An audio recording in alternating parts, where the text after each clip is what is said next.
Après plusieurs jours d'un calme particulièrement précaire sur les hauts plateaux des Fizi, les hostilités ont brutalement repris ce mardi matin dans la localité de Kangouli, à proximité du sous-secteur stratégique du Point Zéro. Les forces armées de la République démocratique du Congo y font face à une grande offensive menée par l'armée rwandaise et ses supplétifs.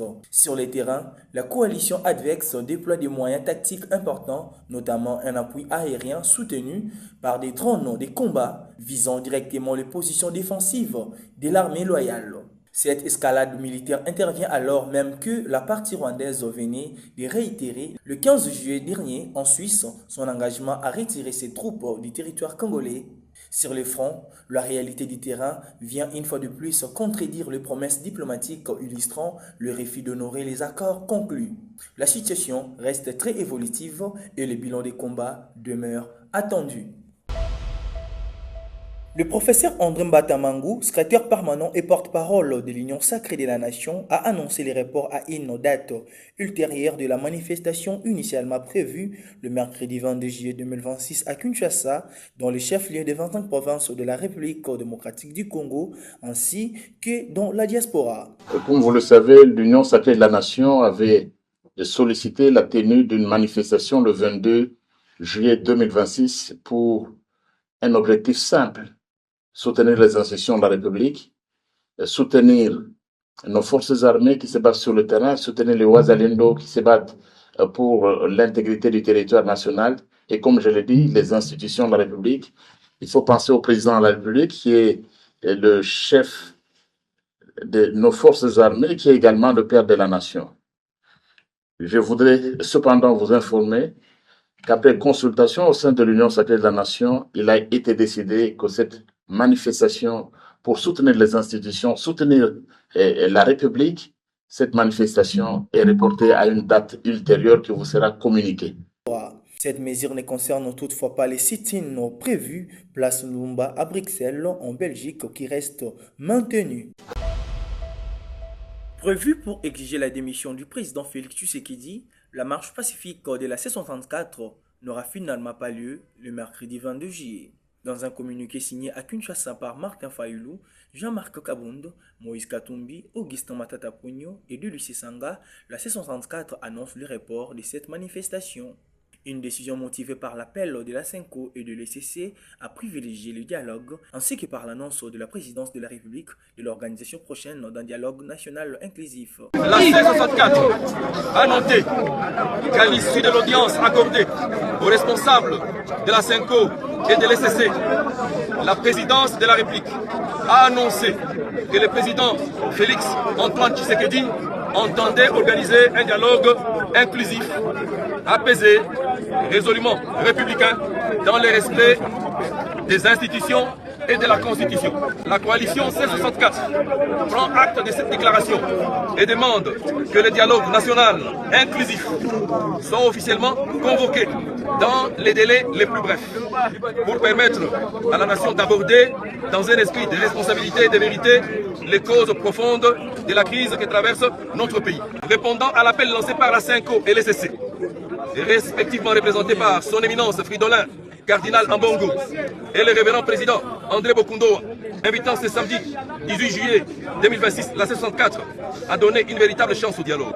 La suite des réunions de la conférence des présidents du samedi 18 et du lundi 20 juillet, la coalition C64 a décidé, dans l'intérêt supérieur de la nation et fidèle à son engagement constant en faveur d'une résolution pacifique de la crise, de reporter la marche pacifique initialement prévue le 22 juillet 2026. Les membres de l'opposition regroupés au sein de la coalition C64 confirment la tenue de la manifestation prévue le 22 juillet dans les rues de Lubumbashi. Dans une déclaration, les responsables de la coalition C64 réaffirment leur détermination à organiser cette mobilisation malgré les appels au report ou à l'annulation. Ils invitent leurs militants et sympathisants à participer pacifiquement à cette marche, tout en appelant les autorités à garantir l'exercice de liberté politique. Cette manifestation s'inscrit dans le cadre des actions de la coalition visant à dénoncer la situation politique actuelle en République démocratique du Congo. Nous vous appelons à la grande manifestation qui se tiendra ce 22 juillet 2026 pour exiger la démission de M. Félix Tshisekedi qui tente de rentrer en rébellion contre l'ordre constitutionnel. Et donc, nous avons tous l'obligation de participer à l'écriture de l'histoire de notre pays. Et donc, nous vous appelons à quitter la résignation, à ne pas être inactifs, de venir participer à cette grande mobilisation au nom de la coalition C64 au Katanga pour déposer notre mémo au gouvernorat des provinces. Et donc, que vous soyez à la Huachi, à Kampemba, à Katuba, à Kamalondo, à la Kenya, au Golfe, partout ailleurs dans la ville de Lubumbashi, nous vous invitons ce mercredi 22 juillet. On se croise au niveau de Square Forest pour aller déposer notre mémo. Le Conseil national de la jeunesse de la RDC a officiellement exprimé son soutien au dialogue national inclusif convoqué par le président de la République, Félix Antoine Tshisekedi Tshilombo. Dans une déclaration rendue publique le 20 juillet, l'organisation plaide pour une prise en compte des recommandations de la jeunesse et appelle à un processus fondé sur la vérité, la justice, la responsabilité et la défense de l'intérêt supérieur de la nation avec une participation effective des jeunes congolais. Le Conseil national de la jeunesse de la République démocratique du Congo a appris avec satisfaction l'annonce faite par son Excellence, Monsieur le Président de la République, Félix Antoine Tshisekedi Tshilombo, relative à la prochaine convocation d'un dialogue national inclusif. Le Conseil national de la jeunesse, CNJ RDC, salue l'initiative du chef de l'État qui rencontre les recommandations exprimées lors du grand débat de la jeunesse organisé par le Conseil national de la jeunesse et une attente exprimée par une partie de nos compatriotes en vue de préserver la paix, l'unité nationale et la stabilité de notre pays. Dans un contexte marqué par des défis sécuritaires, politiques et sociaux majeurs, le Conseil national de la jeunesse rappelle que le dialogue demeure un instrument privilégié pour renforcer la cohésion nationale, consolider un front commun face à l'agression et aux tentatives d'infiltration dans notre pays est victime et favoriser la recherche des solutions durables aux préoccupations des Congolais.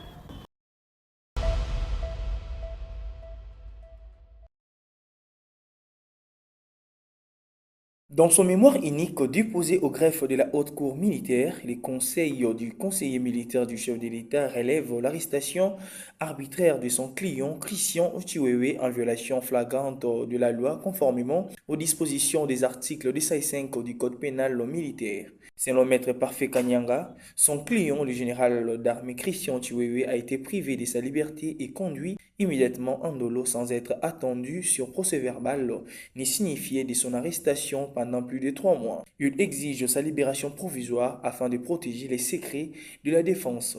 En son article 143 que lorsque l'OPJ de droit commun a à sa disposition un militaire ou un officier général, il doit le maintenir pendant 48 heures. L'article 146 dit ceci: la durée de la garde à vue ne peut pas dépasser 48 heures. L'article 149, à l'expiration du délai de la garde à vue, les militaires arrêtés en flagrant délit ou contre lesquels existent des indices graves et concordants de culpabilité doivent être mis à la disposition de l'autorité judiciaire compétente. Article 152, s'il s'agit d'un officier général, d'un magistrat militaire ou d'une personne assimilée, les dites pièces sont communiquées à l'auditeur général des forces armées. La Haute Cour militaire est désormais appelée à se prononcer sur cette requête de mise en liberté provisoire alors que la procédure judiciaire suit son cours. Le Sénat a examiné et adopté le lundi 20 juillet plusieurs dossiers jugés stratégiques pour la gouvernance du pays. Réunis en séance plénière extraordinaire au Palais du Peuple, les sénateurs ont validé des textes portant sur la fiscalité des projets de coopération, la recherche scientifique ainsi que le budget rectificatif 2026. Une nomination au Sankouro a également été annoncée. Présidée par Jean-Michel Samaloukonde, la 8e séance plénière extraordinaire du Sénat a réuni 78 des 109 sénateurs. Les élus ont d'abord adopté les projets de loi modifiant les régimes fiscal, douanier, parafiscal et de changes applicables aux conventions de collaboration et aux projets de coopération. Le gouvernement attend ainsi renforcer la transparence du cadre fiscal, rassurer les partenaires techniques et financiers et favoriser les investissements tout en préservant les recettes de l'État. Les sénateurs se sont ensuite penchés sur la proposition de loi fixant les principes fondamentaux de la recherche scientifique et technologique. Le texte vise notamment à moderniser les secteurs, renforcer le financement de la recherche, protéger la propriété intellectuelle et encourager le partenariat entre les universités et le secteur privé. Adopté par 76 voix pour, sans opposition, avec des abstentions, il sera toutefois renvoyé en commission mixte paritaire afin d'harmoniser sa version avec celle de l'Assemblée nationale. Enfin, la Chambre haute a adopté à l'unanimité des rapports d'harmonisation du projet de loi des finances rectificatives pour l'exercice 2026. Ce budget ajusté doit permettre au gouvernement d'adapter le crédit aux priorités de l'année avant sa transmission au président de la République pour promulgation. Au cours de la même séance, le président du Sénat, Jean-Michel Samaloukonde, a également annoncé la nomination par ordonnance présidentielle du sénateur Lodi Emongo au poste de gouverneur de la province du Sankuru.